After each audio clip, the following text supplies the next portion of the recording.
Well.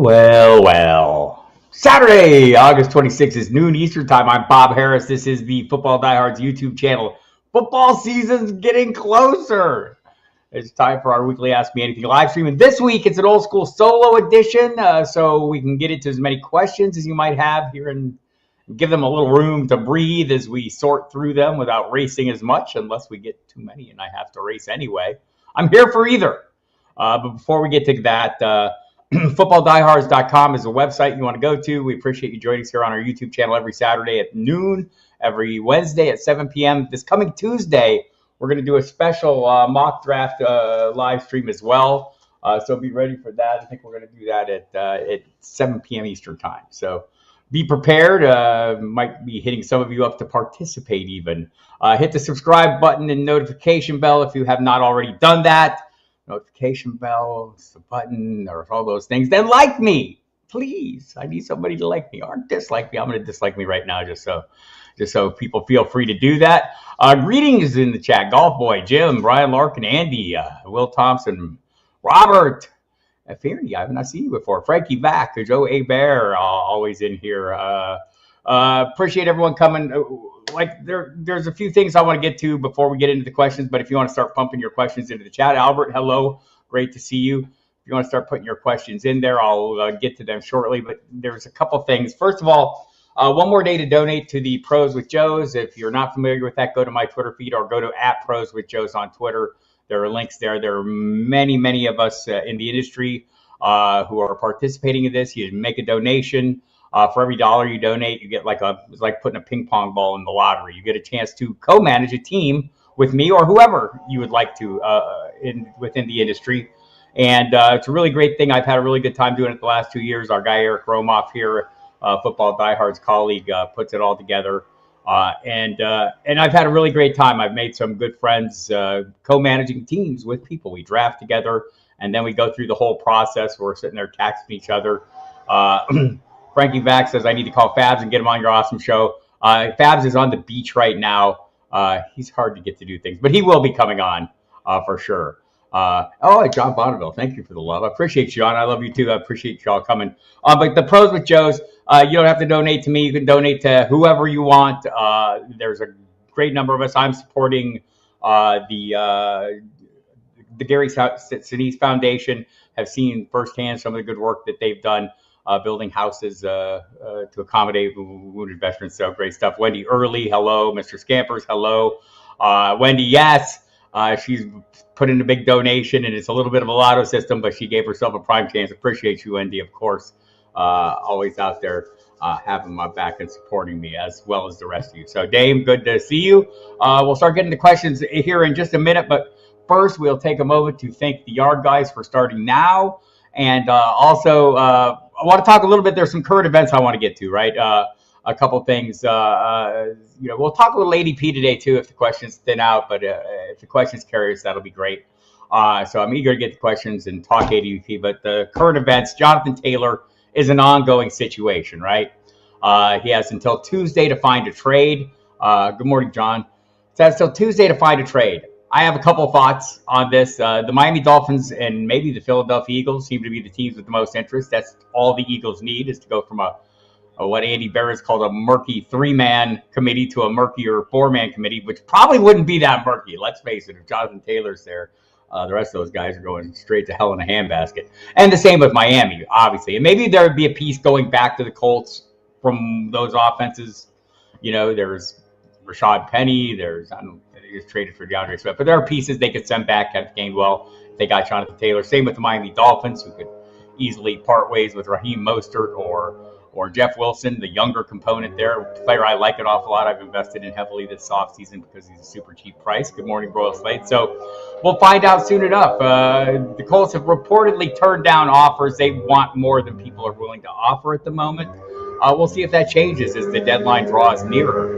Much like we'll see if the Yard Guys can come right to the front door as soon as I start my live stream. You never know. So I see the questions rolling in. There are some receiver news I want to get to as well. It's almost uncanny.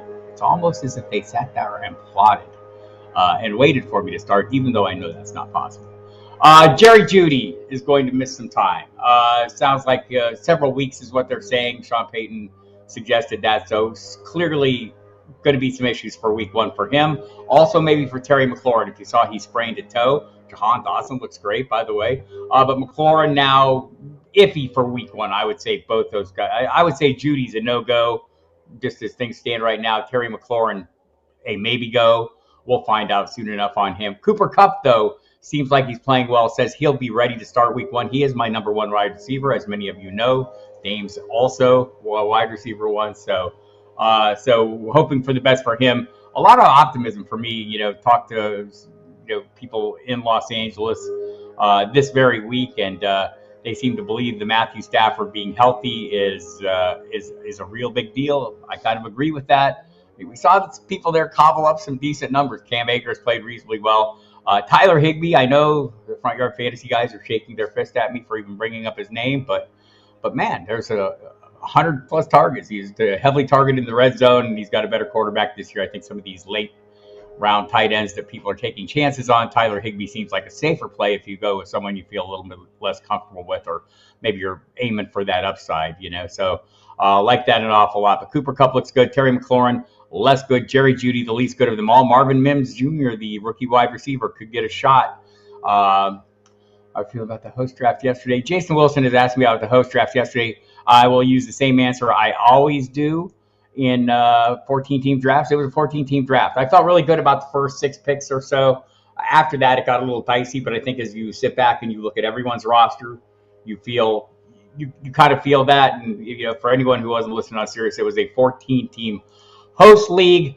I want to look in my first 6 picks: Austin Eckler, Chris Olave, Jahmyr Gibbs in the 3rd, which I felt was pretty good price, 3.9 in a 14-teamer. Christian Watson, Darren Waller at 5.9, Tua Tagovailoa at 6.6, Brandon Cooks at 7.9, and then I started taking some chances. I took Rashad Penny, 1 pick ahead of Kenneth Gainwell. Took Jerick McKinnon, Darnell Mooney, Van Jefferson, Isaiah Hodgins, not truly sexy. Juwan Johnson's growing on me. Talked to Mike Triplett from New Orleans Football this week, formerly with ESPN. And I saw Catherine Terrell wrote about this, that Juwan Johnson might finally be a thing. Catherine Terrell called him, suggested he's emerging as Derek Carr's most reliable target. And Mike Triplett told us on the Football Diehards radio program, which you can hear on Sirius XM Fantasy Sports Radio, Mondays, Thursdays, Fridays, and today, Saturday, that Johnson looked like he's going to have a legitimate role. Triplett also says we're all crazy for not drafting Taysom Hill higher because he's just going to get some pieces. I got Curtis Samuel, Brock Purdy. So I thought it was pretty good. By the way, the Brock Purdy pivot brings us to some news of interest in San Francisco. They traded Trey Lance away. Brock Purdy looks fantastic, though, and I was checking ADP today, looking at I want to say the ADP, high stakes ADP for quarterbacks. I'm just curious why, Brock Purdy's going fairly low. I think people are a little bit worried about the elbow, maybe, but he's the quarterback 23. I think he might outperform that ADP. I think Sam Howell might outperform his as quarterback 24. I think Ryan Tannehill might outperform his at quarterback 25. So some interesting ADP questions. If you have any of those, put them in the chat. I see the questions coming in. Royal, appreciate you coming. John Bonneville had a couple comments here I wanted to get to. Sounds like a championship team. I appreciate that. Let's see. Let's get back to the questions here because I saw they were coming in and I don't want to miss any because I'm kind like that. Wendy, thanks for coming again. I appreciate your support and all things. Let's see. So what do we do with Jacobs and Taylor? Let's just start with that question, right? Because it is kind of specific to the news. This depends a little bit on your personal style of play, right? Here's how I play, my personal style of play. I'm going to hammer that value. When I see those guys available in the 3rd and 4th round, and I mentioned that draft we were in yesterday, it's a 14-teamer. So let's see where Jacobs went, middle of round 2, 7. I think that's pretty fair, but I also think it's a bit of a value. I want to say that Taylor went a little bit later. Jonathan Taylor went 3-5. I'm probably taking that advantage of that value, right? At some point, when I start seeing, I got in a 12-teamer, I got Josh Jacobs a couple weeks ago at the 310. Thought that's a howling value. I think so. You have to sit back and determine. Here we go. I'm going to break out my Matt Harmon range of outcomes talk. there's a range of possible outcomes, right? And we're playing the odds. What do you believe? What's the story you've told yourself? What is the information you're gathering tell you about this situation? Well, what I've gleaned and what I've known from my experiences, and we can't say this is like never happened because Le'Veon Bell says, oh, yes, it did. Also, Le'Veon Bell says he wishes it didn't. But people rarely sit out a whole season. It's hard to give up. You're not getting that $10 million back. I think Josh Jacobs knows it. If you listen to the people who cover that team on a daily basis, Vinny Bonsignore at the Las Vegas Review-Journal, Vic Tafur at The Athletic, I've talked to both of them. They both believe that Josh Jacobs will report. Will he be up to speed week 1? Maybe not. Are you going to care in week 3 when he's steamrolling people and getting the bulk of that workload? I mean, and look, absence or circumstances can create opportunities for others, maybe Zamir White, but I don't think once Josh Jacobs is backing up to speed, he's going to cede a lot of carries to anybody. I don't think they're looking to go to a committee. They're paying Josh Jacobs. If they treated Josh Jacobs last year like a rental car, a cheap rental car, this year they're going to treat him like an expensive rental car. Do they expect him to be back with the team beyond this year? Probably not. They're going to continue to run the wheels off him. And that's how I view it, right? So if you view it similar to that, this is an opportunity to cash in on value, right? And create some leverage over the field because you're getting a guy that's going to maybe produce at running back 1 levels for running back 2 or 3 prices. And that's how you win in fantasy. So I'm willing to take that chance. Quick reminder, nobody remembers who finishes in second place. They remember who finishes in first. So, take some swings. There's a good swing. I think Jonathan Taylor, a little more concerning because in top of the uncertainty we have about the situation where he's going to play, there's an additional layer, which is the ankle. It's entirely possible this ankle, which was a minimally invasive procedure, what we were told in February, a couple of minor incisions, a little cleanup. Look, I'm not downplaying anyone's invasive procedures or, having incisions in you, but in all honesty, this seems like it might be as much a hold-in as it is a medical issue. So we'll find that out when he gets traded, and you'll have already sunk that cost. But I think when you start getting into the 3rd round, it's not an unreasonable risk versus the possible reward. And that's what we're doing here, right? Risk versus reward. Looking at the current high, let's see the current high stakes ADP on those guys too, by the way, which I think might be interesting. The high stakes people I like to follow because, they pay a little more attention. So Jonathan Taylor Josh Jacobs is currently going as running back 13. I feel pretty good about that. Taylor's still going as running back 8, so those people aren't backing off too much. Let's compare that to say current, let's go to ESPN, current ESPN ADP, which is really much broader base of people. Taylor going down at 10, Josh Jacobs going at 8. So not getting tons of discount on these guys, but if you're getting a discount, go ahead. Steve Linder has a question. Morning, Bob. Hope all is well. 12-team PPR keeper league. Can keep 2, and here are the rounds they cost. Breece Hall in the 4th, Stevenson in the 7th, Ken Walker in the 10th, Travis Etienne in the 17th. I'm probably going in reverse order here, taking Etienne, who I'm not huge on, but I am huge on in the 17th, and Kenneth Walker, who I think we're, we get lost in the sauce here of the Zach Charbonnet. I get it. He's going to be there. I think you have to come to some spot in your mind where you think, is this going to be a split? Yes. Is it going to be a 60-40 or 70-30 split? I think probably closer to 70-30. Injuries can change things. A hot hand can change things. This is the problem. The biggest problem with these split backfields is if somebody gets a hot hand during the game. It is unpredictable, right? You can't know this in advance. You go with the first guy. I go with the first guy. That's kind of my procedure. I think Kenneth Walker, we go with the history of Pete Carroll, who, by the way, I should have mentioned Jackson Smith and Jigban, the injured wide receivers. I don't know why I have a blind spot to him. He's going to miss some time as well, just had wrist surgery. But I look at the running back situation there, and we've seen this over and over. From Chris Carson, they draft Rashad Penny. Chris Carson holds on to the job until he can't due to injury. Then when it's Rashad Penny, he holds on to the job. He has the job, and they draft Kenneth Walker III, and it's Penny's job until he gets hurt and can't do the job, and then Walker takes over. Now it's Walker, and they bring in Zach Charbonnet. This is kind of a pattern, right? And doesn't mean the pattern is destined to repeat itself over and over, but it's, it does have some meaning to me. It seems to be that's their desired outcome. So I'm drafting Kenneth Walker in the 10th. Seems like a great value. So does Travis Etienne in the 17th, no matter how much I love Tank Bigsby. And like Stevenson, look, we got the obvious questions here, right? Ezekiel Elliott, how much is he going to cut into that workload? I don't know that he's going to cut into it a ton more than Dameon Harris did. Remember, Dameon Harris missed 5 games last year, but just generally speaking, Ramondre Stevenson had a running back 7 or 8 season with Dameon Harris on board or somebody else mixing in with him. He just does a lot with the football while he has it. And he's not like he wasn't a huge goal line guy last year. So the notion that Ezekiel Elliott's going to come in and get his goal line carries, I don't know that he is. I think he's going to get goal line carries. I don't know that those belong to Stevenson anyway. So I don't think that Stevenson is a horrible value if you feel better about that than Kenneth Walker. I think Breece Hall in the 4th, you're overpaying a bit given Dalvin Cook. I find myself in drafts right now, and about the 4th is where I'm seeing Breece Hall going, and I think that's a little aggressive, especially with Dalvin Cook there. And I see Dalvin Cook going into 6th, 7th. I saw him going to 8th. That's crazy value, right? I think in that, I know I tried to stretch him out in that 14-teamer yesterday. Where he ended up going, Fabiano got him in round 7 as he was heading back my way, and I thought he might make it, but he did not. So I'm going with the Dalvin Cook portion of that equation because it's a cheaper portion, and I think it'll be very effective early in the season. So that's the direction I'd go. John Bonneville, that's a comment. Yes, the Colts turned down off from the Dolphins. We will see about that. I did talk to a Dolphins beat writer last night. Didn't seem to have a lot of insight into that. So I didn't press the case. But he did say that they're definitely interested. And the Dolphins think, here's my takeaway from the fellow I had on last night, who's a local radio guy who seemed to be really into the team, is basically the Dolphins think they're in position for a championship run.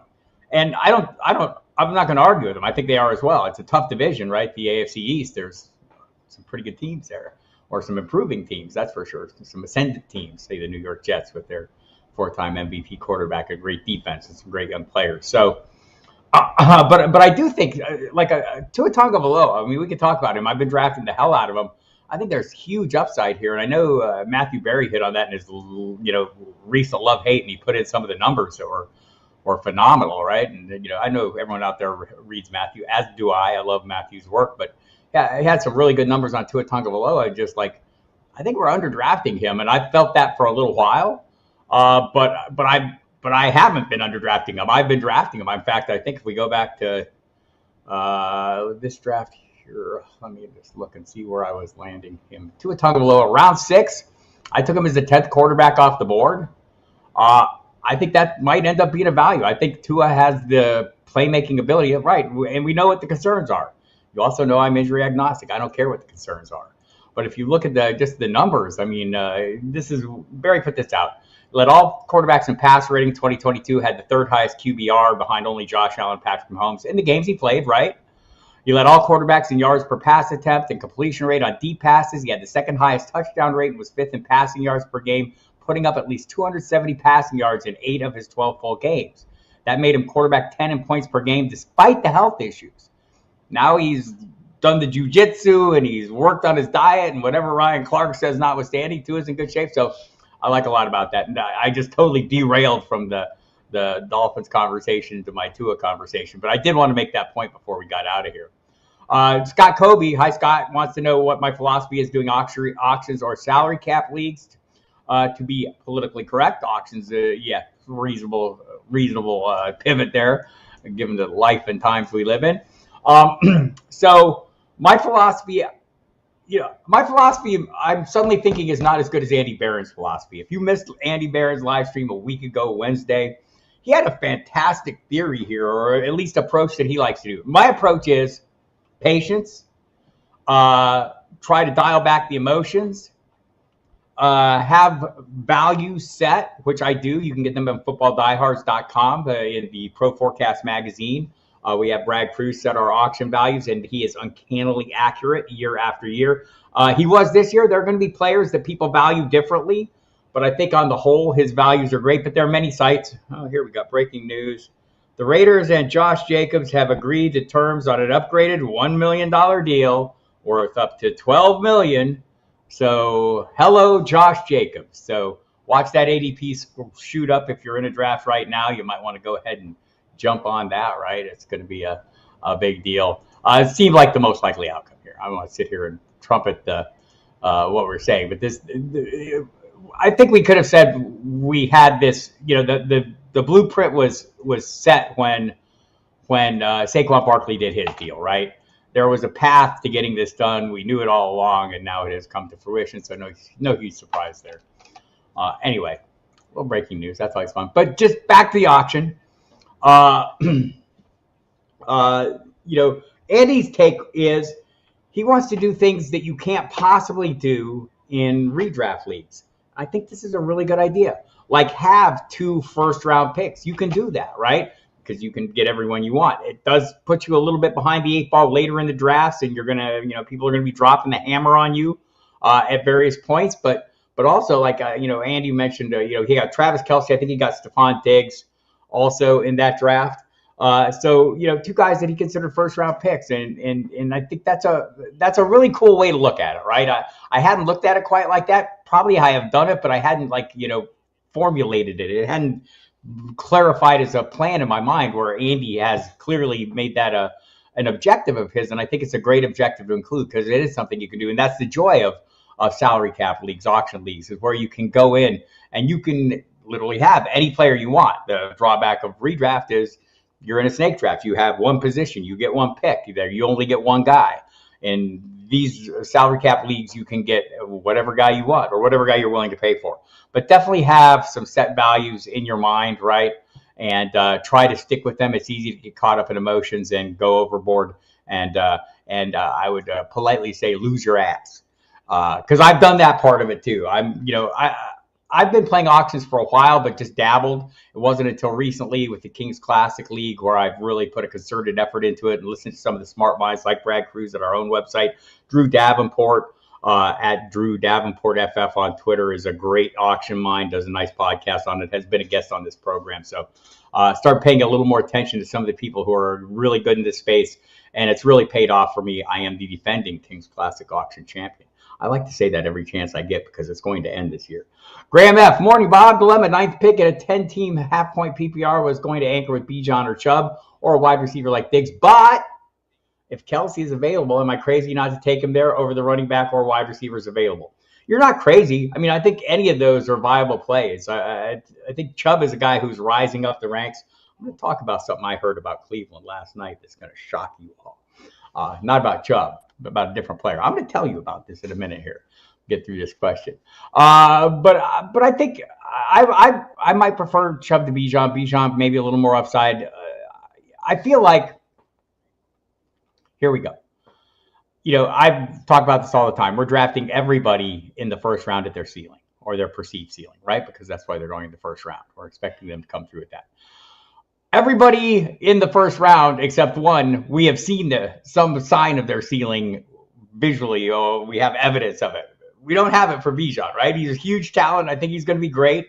But, this doesn't work out every time. Clyde Edwards-Helaire would like to remind us of this. So, I'm not down on Bijan. You guys all know if you're here, I'm all in on Jahmyr Gibbs. I think he's discount Bijan Robinson. So, I beat that to death, and I'm not going to keep doing it. Yes, I am. So Bijan would be fine, or Chubb if you believe in Bijan. I mean, look, talk to people. Who did I talk to even as recently as yesterday? Someone was telling me. I mean, they were locked in on Bijan as their running back 3. So totally within that range. But Kelce gives you leverage over the field, right? So no, you're not crazy not to take him or take him. I think that's the thing about Travis Kelce is wherever you're drafting, if you're drafting in the first round and Travis Kelce is there, you're not getting him any other place. Again, the drawback of snake drafts versus auction formats. John Bonneville is elevating Mims in his rankings. He has the Tyler Lockett skill set that Russ connected with in the Seattle offense. That is a fair point. And opportunity knocks, right? Jerry Jeuty, Tim Patrick, KJ Hamler, the list of injuries there that have opened cleared a path for Mims to demonstrate what he's capable of. Josh Jacobs is tweeting, "I'm back," with the little horny devil thing, the little purple guy. That's a nice emoji. Well done, Josh. And also a winky face. Okay. If Miami does, so totally agree with you, John. I think Mims is a guy that I'm starting to, still got some best balls going on. I've tried to land him. I think I know I've talked about this before. I'm trying to, shift from best ball to redraft mode. I'm kind of dialing back on my best balls. in part because I think we're at the point now where underdog is shortening the clock, and I don't have a good feel for the rhythm of that yet. As it gets shorter, I want to do fewer drafts. Like, it's hard to have 10 ongoing when they're down to 4-hour clocks. I feel like I'm doing nothing with drafting. So if Miami doesn't trade for Taylor, Andy LO711 wants to know, how do we rank their running backs? I rank them like this. First of all, they're all values. I think people like Etienne a little more than I do. But right now, and this is interesting, let's go to the high stakes ADP and just see what's up with that. Etienne, 44. This reflects what I've seen in the best balls. Mostert, 45. Running back ranking, 10th round, 11th round for those two. Jeff Wilson's going a full round after that as running back, 52, 12th round. That's the guy I have the most shares of. Why? Because he's the cheapest piece in a cloudy backfield where we don't know what's going to happen. And this is generally my approach in those kind of backfields, is that I want the cheaper piece. Also, I think there's an argument to be made for Jeff Wilson, who is kind of the slightly younger version of Raheem Mostert. Looks like a carbon copy to me when they run, though. So we'll see. That's the order. I would order them. My order is probably Mostert, Wilson, and Etienne. I think our expectations are a little high for Etienne, and it also has a shoulder injury currently, so that's a little bit of a problem. So there we go. All right, so I've lost track of where I was at in the questions, and there are a lot of them, so I'll try to pick up the pace a little bit here and try to get through a few more of them. I take the Dobbs and Lance trades. As the NFL harvesting quarterbacks for different. Yeah, everyone's trying to find out, once you see Brock Purdy hit, like the 49ers have admitted they made a horrible error, right? But they admitted that when Brock Purdy took over as a starter, right? Host for league results, Robert Aron Sleeper. You can probably find them on the SiriusXM, at SiriusXM Fantasy Twitter feed or X feed, however you like to call that. So those results will be there for all the host drafts. There were multiple host drafts this year. This was only the most recent, a 14-teamer, and you'll find others up there. I just did a super flex for SI.com that's up there as well. Shadi Bazi has a more of a general question, but I have a 12-team Superflex auction league, typical roster with a second flex. Would you invest in 2 premium quarterbacks for half your budget? I would consider that, right? Superflex does not mean you have to play. It's not 2 quarterback, but essentially it is, and you want to play 2. I want to have 3 quarterbacks in Superflex leagues, and so when you invest that much of your budget in 2, that might be the limiting factor there. So I would give that some consideration. If you feel like you can get a super cheap, dollar play at the end at quarterback, which seems unlikely in a 2 quarterback, then maybe that's the case. I think that's a tough call, because I do think there's an advantage to having 2 premium quarterbacks. It's just at what cost? Half my budget seems like a lot. Scott Covey just got Purdy as quarterback 3, and Daz Claskins do good fantasy Superflex league. I think that's a damn good 3rd quarterback. I have him as a ton as my 3rd quarterback. I've been drafting Brock Purdy all year long based on the assumption that he would be fine. He's finer than I expected. I feel like this is a win. Does Hassan Haskins have any value in Dynasty, or is he a drop? Not unless he finds a new team. I'm probably dropping him. I invested in him as well, thinking he looked like a good comp for, as good a comp as you can for Derrick Henry, right? The bigger guy in a backfield before Tyjae Spears was there, but Chestnut looks like he could be a thing as well. So, yeah, I'm probably going to move on from him. Will the vacated target in Carolina and DJ Chark dealing with a hamstring injury would Thielen be a great wide receiver 3? He would be a right-priced wide receiver 3. I think he's been overlooked. And I think if you saw the game last night, you had to be encouraged with the focus that Thielen was getting, right? I just want to check his ADP here on the high-stakes ADP. I think it's probably – I've been getting him as he's going as wide receiver. He's going to the wide receiver 60. It's screaming value, right? Screaming value at this point. And so I've been loading up on him as my wide receiver 4 or 5 and feeling really good about it. So I think he could end up being a regular starter. Golf Boy, can we get a quick market check on the late round flyers Billy Musio hates? Campbell's, Hodgins, Shaheed, Shakir, Hardy, and of course, Cole Turner. Stop it. Look, Cole Turner is obviously like a guy who is a last round dart toss, total last round dart toss. Even I would categorize him a step down from the late round flyers. Paris Campbell seems like he's got a starting role. The starting slot role is his for now, right? But they got a lot of pieces there. I still like Isaiah Hodgins. I think there's some upside there, but I'm so invested in Waller that I'm dialed back a little bit. Rashid Shaheed just got back to practice this week. Hadn't practiced since the 6th of August, but he is back now. I've talked to Mike Triplett from New Orleans Football. They do it funny there, and it's hard to say. There's no .com. It's a .football.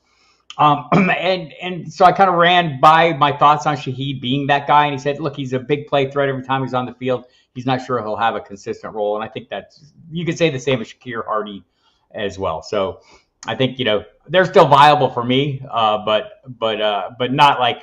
But I'm spreading it around. I probably have shares of all those guys, except Hardy. I do not. And Shakir, I don't have a lot of. I'm not going to lie. Royal Slade, there's a question I've been waiting for. Keeper, half-point PPR, 12 teams, 10th pick, linear draft, 2 keepers.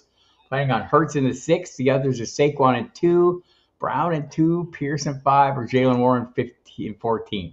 Well, Warren's a pretty decent value in 14, not a screaming value. Pierce is not a huge value in 5.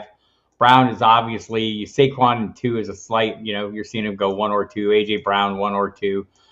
I might go ahead and do the pairing with Brown and just get it over with, right? Because, if there was a ton of value, if I thought Jalen Warren's role was going to be more significant, to make that a screaming value in the 14th, I don't know that it's going to change. Is he an explosive? Like, can we sit here and have the discussion that he's more explosive than Najee Harris? He looks better. He's great. Okay, yes, he's all those things, and yet Najee Harris is still a thing. So I'm probably going to that direction, Royal. That's a pretty tough call. I think Saquon or Brown would be the 2 I'd be looking at for sure, even without the values, because you're just not getting that much on Pierce either. John Bonneville, I've been thinking about going elite quarterback and doubling up on Purdy, Love, Howell in my Superflex auction draft. I think that is a damn good approach. I think those are great late-round plays. I'm starting to get a little more love. Emil Kadlick has been on the Love bandwagon all along. He is the driver.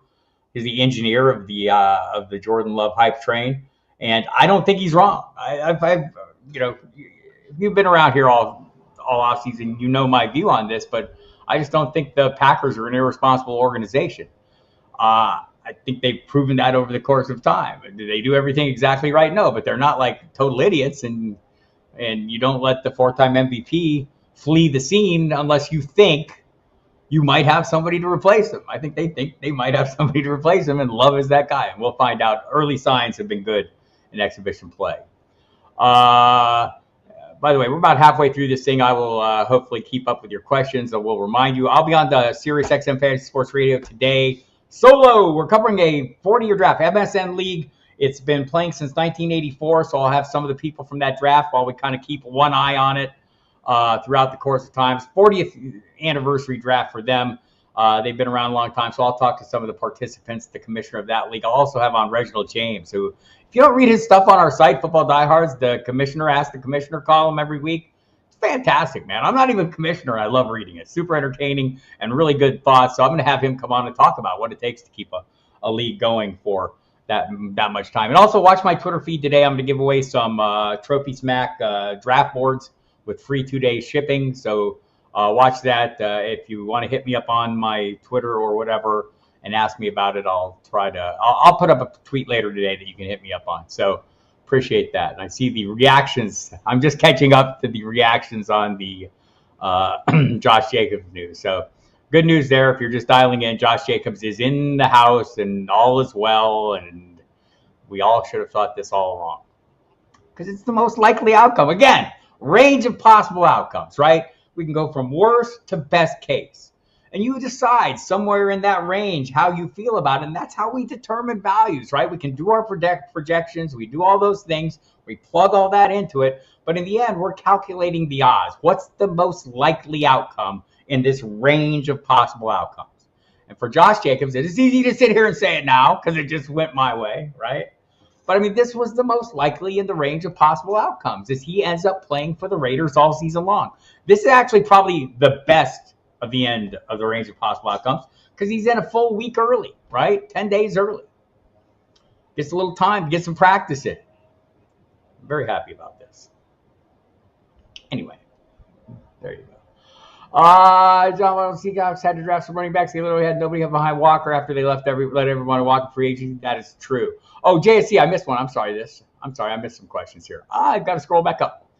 I've been thinking about, okay, so we got that one. College Buddy League, 12-team College Buddy League, says Josh Earl. Yahoo's ranking pushes up all the third or later round running backs way up in the rankings. Do I need to be more aggressive drafting running backs or just best player available? This is something we should talk about a little bit for just a second here. ADP and how it's presented to people who aren't paying as much attention as you are to what's going on, right? And they're going to most likely be drafting from the ADP list or the list that's presented to them. They're going to assume those are the best players. Here's something I do every time I go to a site. Before I start a draft, I scroll all the way down. And I look at everybody. And I probably have a mental list because I've drafted a lot of players I'm looking for that I know are going to be going later. And I put them over aside in my queue. And so that's probably what I would do as players that I like. I would probably pay less attention to Yahoo ADP, but I would put the players in the order that I like them in my queue just so I'm watching them. I feel like I have a kind of an inherent understanding, having drafted so much all offseason, when I need to draft players in order to secure their services. And so I'm leaning on that. But you can keep an eye on that ADP queue versus your queue. And when you start seeing the guys you want rise up and your other opponents are using that list almost exclusively to make their decisions, you might need to make a move. But don't overpay, right? I hear Jeff Ratcliffe, like the little angel sitting on my shoulder, saying, don't reach, don't overpay, stop it. So be cautious of that, right? Like, it's a fine line between reaching and making sure you get players you want based on ADP. Don't be a prisoner of ADP is my motto. It's not when you have to draft them, it's when they're being drafted. If you want them, you have to make a slight adjustment over ADP. You're not getting everyone at ADP. Doesn't happen, especially in leagues with sharp players. Doing a classic next week in Vegas. Been bouncing all over as to what position I want to draft from. What would be your favorite position in a 14-team draft? One. I'm happy drafting 12 in a 12-team. I'm not as happy drafting 14 in a 14-team. Hasn't worked out as well for me. I do feel like, and also this is Ratcliffe's. If you listen to Jeff Ratcliffe on Sirius, he'll say this. Here's the best draft pick. The earliest one you get. 1 is better than 2, but 2 is better than 3, and 3 is better than 4. And there's logic to that, but there's also more to it than that. Like, if you're thinking ahead rounds, who's going to be coming back to you, what kind of players you're going to get in regard to how you want to build your roster. So, but in a 14 team, for me, the earlier the better. I'd probably want to be somewhere in the first 4 or 5 picks. Actually, I'd be fine in the first 6 picks. I have a pretty solid group of 6 that I'm fine taking any of them. So that'd probably be the way I go. So maybe that's the way to look at it, John. Is there a group of players you're super comfortable with as your first pick overall? Keep an eye on that in regard to who's going to be coming back around. Do a little mocking or look at some 14-teamers out there and see if you have that pick, what kind of players you're getting down the line a little bit. Try to take a pick or 2 ahead. What are my top 3 value stacks? JSC wants to know. I'm not necessarily stacking once redraft starts. If we're still playing best ball, I think there's a ton of them, right? I mean, I just look at some of the quarterbacks, and I've got tons of Jordan Love and Romeo Doubs that Christian Watson and Love are really easy to get. I think those are the ones, though, that if we're looking at cheap ones, I'm looking at the quarterback component because you're getting the other components a little earlier at their regular prices. I like to do it organically, I guess would be the way to put it. So if I'm looking at some of the quarterbacks that are going way later in drafts or that I'm really keen on, like Tua's going later, I haven't done a lot of effort into getting in the Tyreek Hill or the Jalen Waddle stacks with him, and there's not anyone else to stack him with, so I'm not getting a whole lot of that. I want to say Deshaun Watson is one you should look at. And I wanted to get this in before this thing ended because we talked to Steve King from the Browns Daily Dose. He's been covering the Browns for years and years on the Diehards program last night, Mike Dempsey and myself. Elijah, here's what Steve King said to me. He said the Browns offense is going to run through 3 players. I said, oh, that makes sense. Until he told me who the three players were. Deshaun Watson, Nick Chubb, and Elijah Moore. What happened to Amari Cooper? Well, he's still going to be there, and he's still going to be, the de facto wide receiver one. That does not necessarily mean in Steve King's mind that he'll be the most targeted. He thinks Elijah Moore, who they're moving all over the formation, the backfield, the slot, outside, is going to be a big factor, and they're making him a huge factor in this offense. So that would be something I wanted to get out there. But look, Kenny Pickett with Deontay Johnson and Pat Freiermuth, that'd be a pretty good stack, right? Derek Carr with Juwan Johnson and your receiver of choice. Jordan Love with Romeo Doubs or Christian Watson, maybe the rookie tight end. Brock Purdy with any of his pieces. These are all later guys. Sam Howell, Jahan Dotson, Logan Thomas. You could probably do a Howell if this is best ball and you're truly into it. You could probably do Sam Howell, McLaurin, and Dotson if you really wanted to. I don't know if I'm stacking Ryan Tannehill because I don't know if they're going to pass enough, but there's some arguments there. But the cheaper guys, I think there's some great values on stacks. And again, I want to draw the distinction of stacks is, to me, 3 players or more on the same team, right? So those are some ones where I think it's viable. I think it's really hard to get good stacks, unless you throw in running backs on some of the higher end quarterbacks. So I'd be watching that.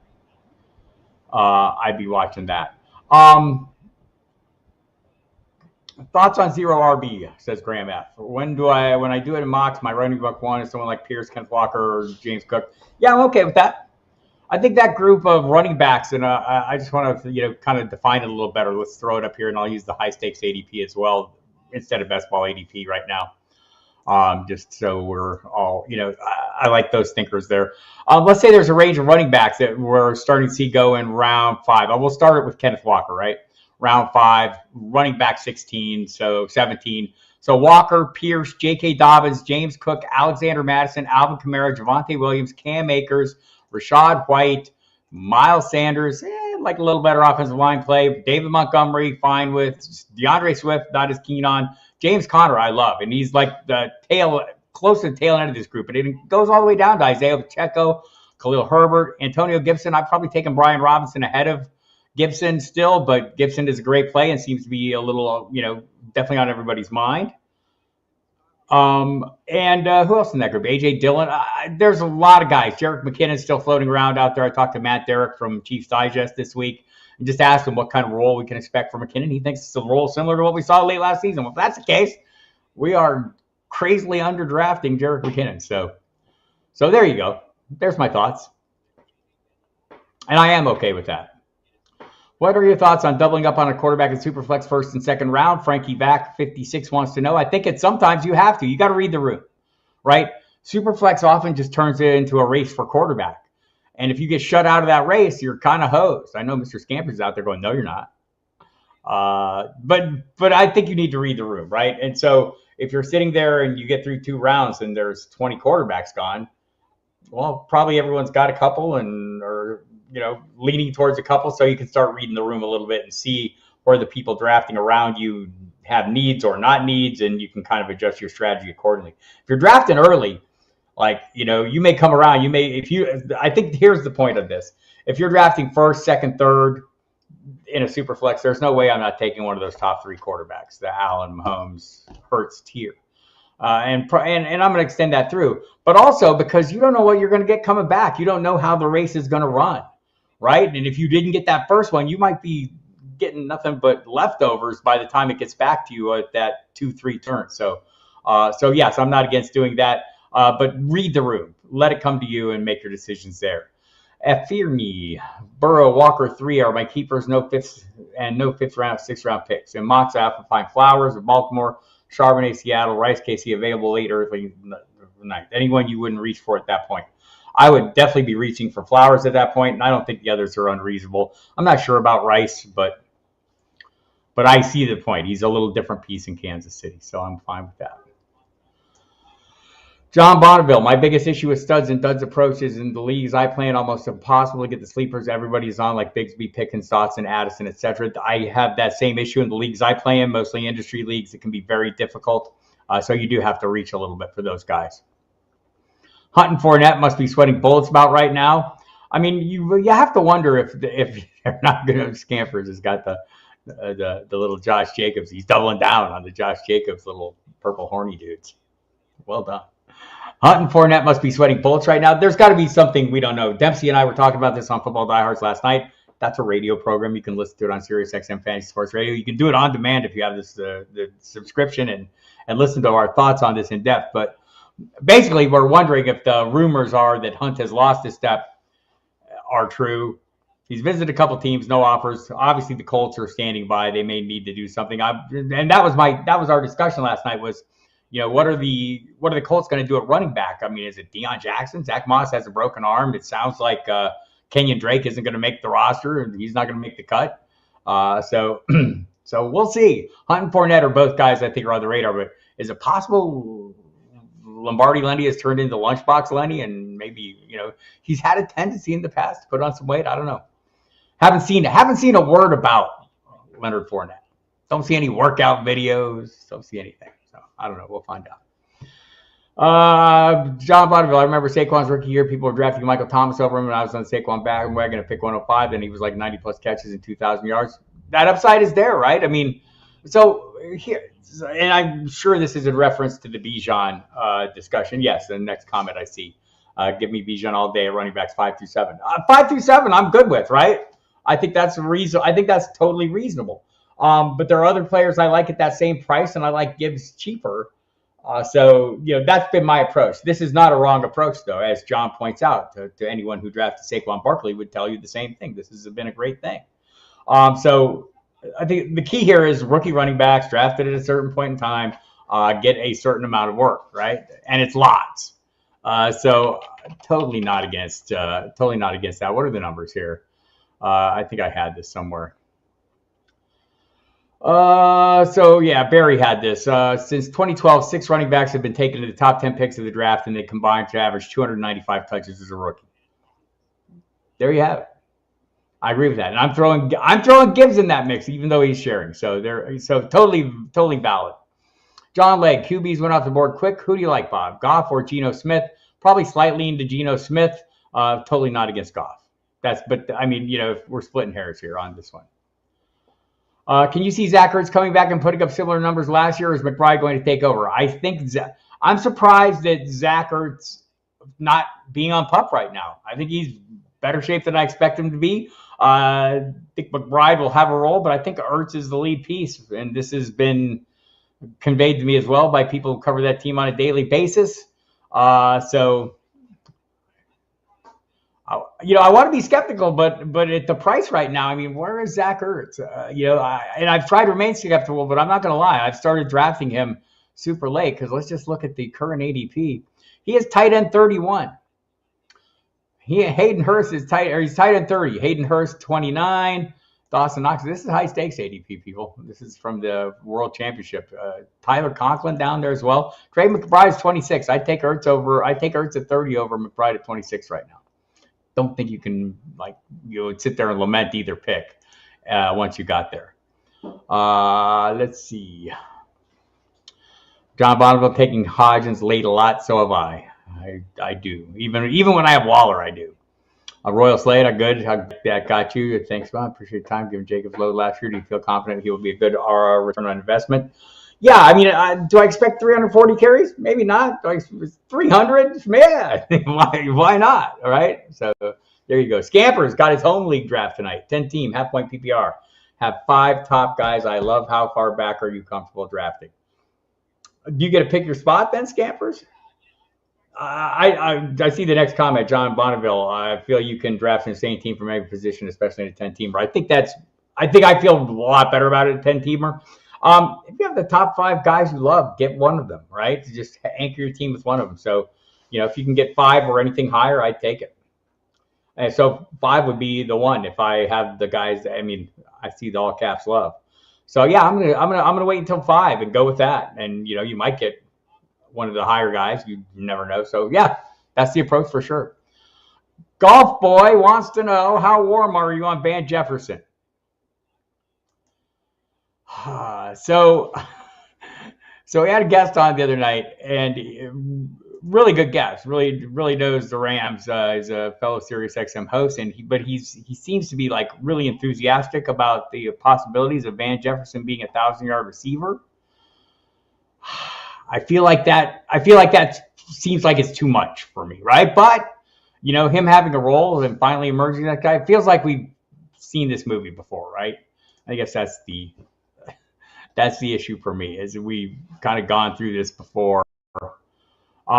As a late round flyer, I drafted him in this 14-teamer the other day. I was going through a range of basically running back 2s or wide receiver 2s, and I think I started with Mooney, and I got Van Jefferson, and I got somebody else, and then who did I draft after that I felt way better about, right? So let me look at that. Here's the order I did it. I went Mooney in 10, I went Jefferson 11, and then I got Isaiah Hodgins in 12. I felt a lot better about Isaiah Hodgins. Then I got Curtis Samuel in 14. I felt even better about that. So I don't know. Maybe I have a little blind spot to it. I think this offense is going to funnel through Kupp and Higbee, at least the passing portion of the Rams offense. So, so that's kind of where I'm sitting right now. This has been great. Great questions, everybody. I'm loving this. I love the questions. Hal Turner. Let's see. Elijah Moore has a Mecole Hardman designation in my mind. I'm okay being wrong. And possibly, Mr. Scamper is saying this. Elijah Moore has a Mecole Hardman designation in my mind. I'm okay being wrong, possibly on both this year with Corey Davis gone. Yeah, I think Mecole Hardman's a guy I started drafting a little bit and listening to some of the people who cover the Jets that have been on the program. And you heard the talk about, some unique play calls, some jet sweeps and some bubble screens and those kind of things that the Chiefs started using them on towards the end. So that's not too. That's a fair point. Elijah Moore and Mecole Hardman. Elijah Moore is crazy cheap though. For someone telling me, and we didn't. It wasn't an accident. We pressed him on it, right? We said, wait a minute. You realize Amari Cooper is there, right? And he says, yeah, but this is what they would like it to be. So Elijah Moore is going as wide receiver 42. All right, round 7. All right. This seems like pretty reasonable. I feel like I've had a blind spot. Chase Lounge Lenny, this is true. Yes, Michael Lombardi speculated that Hunt's physicals have been going. I've heard also that he has lost a step as well. Hunt is still a late round flyer, in my opinion. Yes, I'm still taking some chances on him. But you have to realize if it's a best ball situation where you can't make a roster move, it might be a lost cost, right? So knowing that. What would you keep? What would you keep Breece Hall 4th? Who would I keep? I think Michael's wanting to know. Breece Hall in the 4th, Dameon Pierce in the 5th, Kenneth Walker in the 9th, DeAndre Hopkins in the 7th. I lose the draft pick. I'm probably going Kenneth Walker in the 9th-ish for me. Love Hayden Hurst late, especially with all the wide receivers banged up, except Thielen. Except Thielen got a little banged up last night too, right? I mean, that was he took me good, but I did. Man, he was tough, closely targeted, but.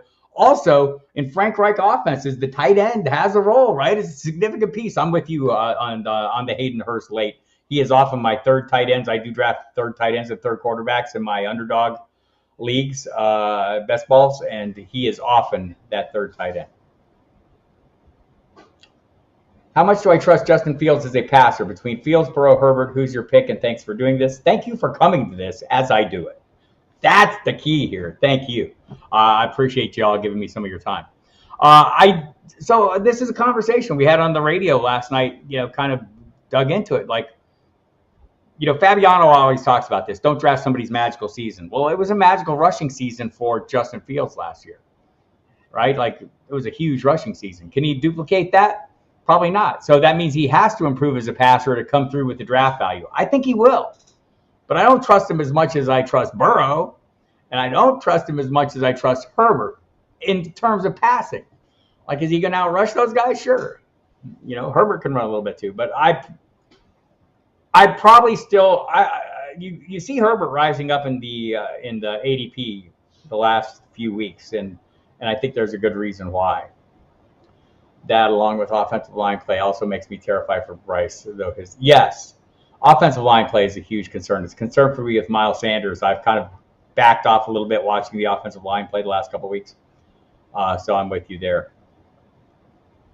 Scampers. That is worrisome for everybody involved, but also maybe, some quicker dump offs to the tight end, maybe even to the running back there. So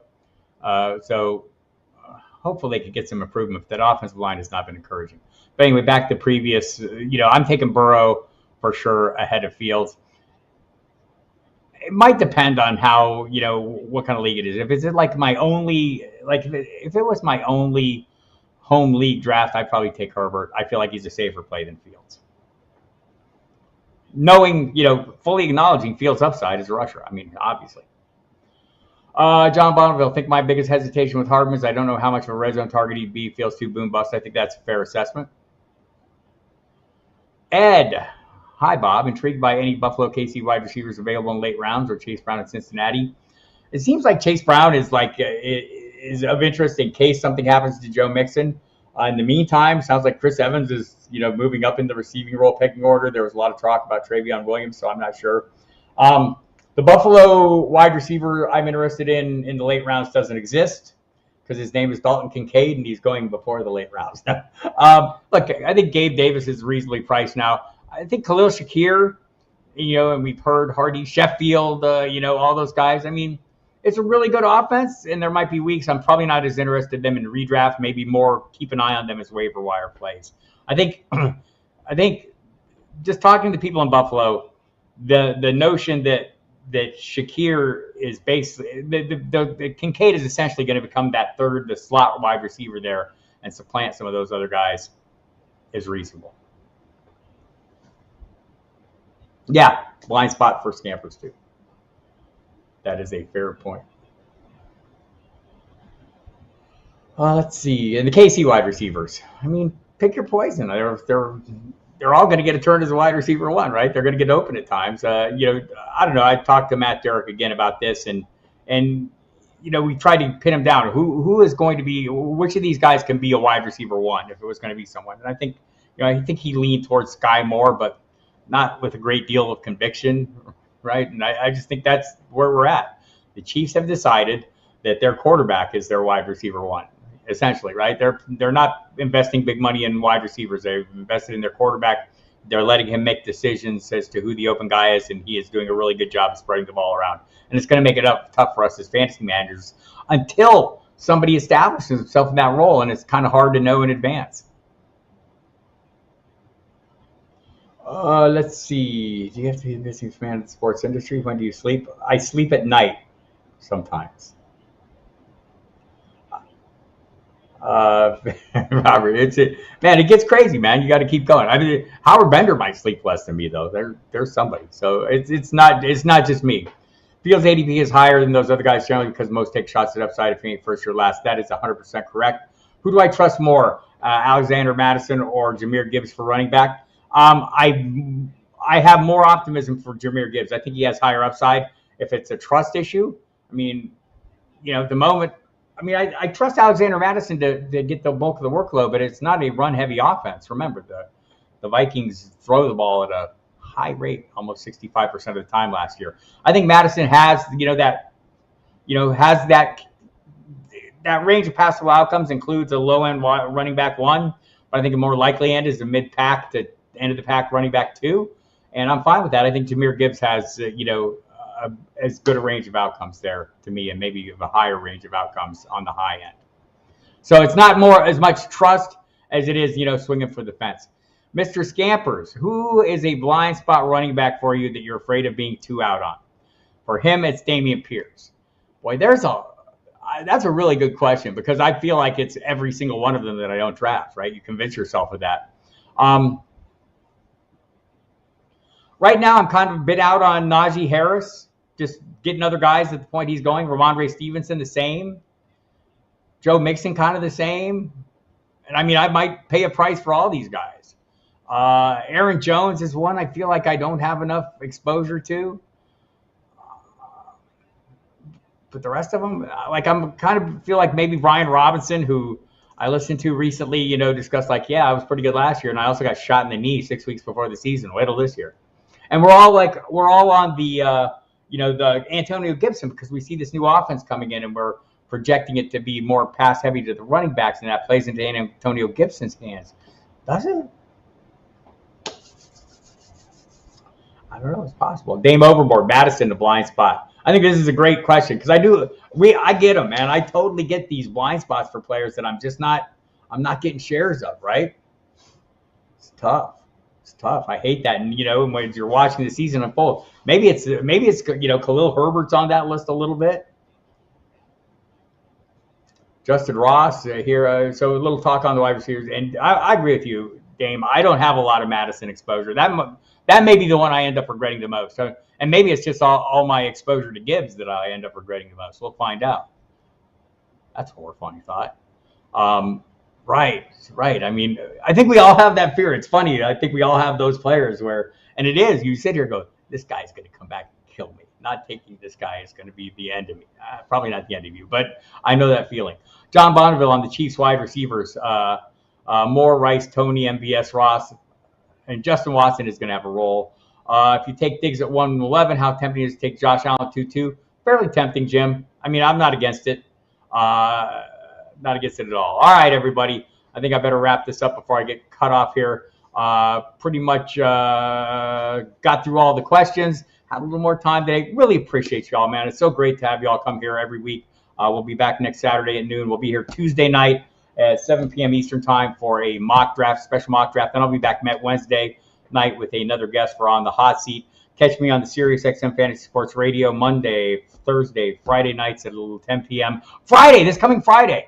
We'll be on from 10 to 7 or from 7 to 10 on NFL Radio. We're doing a 3-hour special. It'll be replayed on Fantasy Channel right after that. Then it'll be played over the course of the weekend on NFL Radio and on the Fantasy Channel, so you won't miss that. But a special show coming on Friday, and I'll be there tonight at 5 p.m. covering the local live draft this 40th year. Go to FootballDiehards.com. 15% off by using the promo code DieHards on anything you want. Our August update draft guide is rolling along.